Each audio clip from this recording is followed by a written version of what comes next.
La revue de presse d'Europe 1, Olivier Delagarde. On commence cette lecture des journaux avec les saucisses de Bismarck. Oui, Tiens. c'est dans l'opinion que vous lirez cette analogie entre la politique et la charcuterie. Otto von Bismarck avait coutume de dire que si les Allemands savaient comment on fabrique les saucisses, ils cesseraient probablement d'en manger, raconte Corinne Laïc. Une façon d'expliquer qu'il ne faut pas aller trop loin, voire dans les arrière-cuisines, pour voir comment la politique est fabriquée. Et pourtant, ce matin, vos journaux vous y emmènent, parce que les remaniements sont un moment où, justement, on découvre comment se cousent et se décousent les destins, écrit-elle. Alors, premier constat, pour passer d'Elisabeth Borne à Gabriel Attal, Emmanuel Macron aura donné le sentiment d'une main qui tremble. Dans le Figaro, Louis Osalter raconte ce moment surréaliste à l'Élysée, lundi soir, alors que le président hésitait encore. Ce sont les bandeaux des chaînes d'infos annonçant l'arrivée d'Attal et le bon accueil des commentateurs qui auraient précipité sa décision. C'est pas vrai. En tout cas, raconte Olivier Beaumont du Parisien, ce n'est qu'après les 12 coups de minuit que le président a pris enfin son téléphone pour prévenir Gabriel Attal. Pourquoi raconter cela ? Eh bien, pour nous dire que cette nomination s'est faite dans la douleur.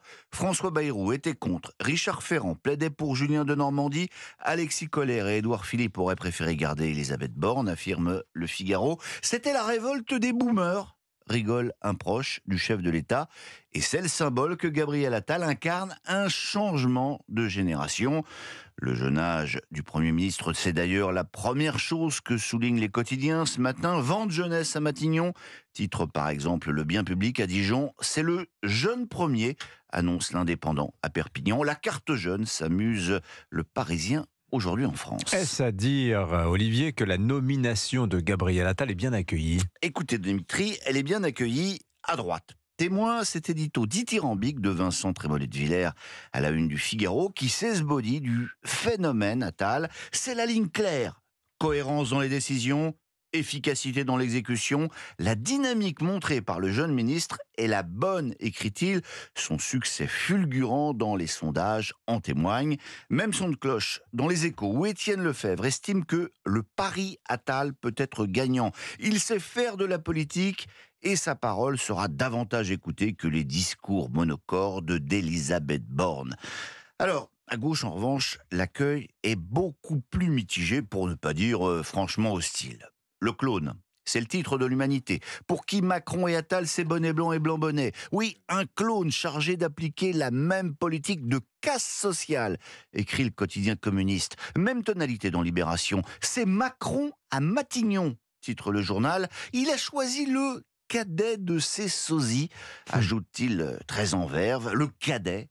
Dans son éditorial, Paul Quignou reconnaît effectivement qu'à 34 ans, le Premier ministre est jeune, mais il ne l'est pas dans sa tête, ajoute-t-il, et de dénoncer des convictions conservatrices. En fait, rien ne change en Macronie, ajoute-t-il, avec Attal à Matignon, le virage à droite se confirme. Alors, seul point positif tout de même pour Libération, en page 5, le journal indique que c'est le premier chef de gouvernement ouvertement homosexuel. Gabriel Attal l'avait évoqué de lui-même en 2019, alors que Libération lui consacrait un portrait, raconte Quentin Girard. Il est en couple avec Stéphane Séjourné, est ou était, car l'actuel patron de Renaissance a refusé de confirmer ou démentir une éventuelle séparation. Mais dans le fond, aucune importance, conclut Libération, aucune importance, sauf que le quotidien y a quand même consacré une demi-page. Oui, ce qui est plus important, eh bien, c'est maintenant la composition du gouvernement. On n'aura rien avant vendredi, et encore, si les choses se passent bien, indique l'opinion, il y aura d'abord une première salve d'une dizaine de ministres de plein exercice avant les seconds couteaux. D'ailleurs, l'équipe gouvernementale pourrait être resserrée autour de quelques grands pôles. Attal ne cumulera pas Matignon et l'Éducation nationale, croit savoir le Parisien. Le Maire et Darmanin seraient maintenus à leur poste, ce qui ne devrait pas être le cas des conjurés Clément Beaune, Patrice Vergrit et Rima Abdul-Malak. Et d'ailleurs, un nom circule déjà pour la remplacer à la culture, Dimitri, celui de Claire Chazal, nous apprend le Figaro. Ce serait la touche people du gouvernement, même s'il n'y a rien de tel pour torpiller une Touche People que de balancer son nom 3 jours avant une éventuelle nomination. Tiens, Touche People aussi, c'était dans la presse, mais là, il y a 4 ans. C'était dans un Closer.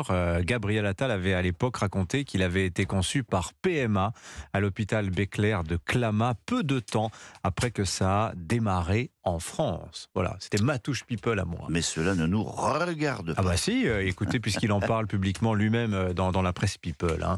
Merci beaucoup, Olivier Delagarde, la revue de presse d'Europe 1 tous les matins.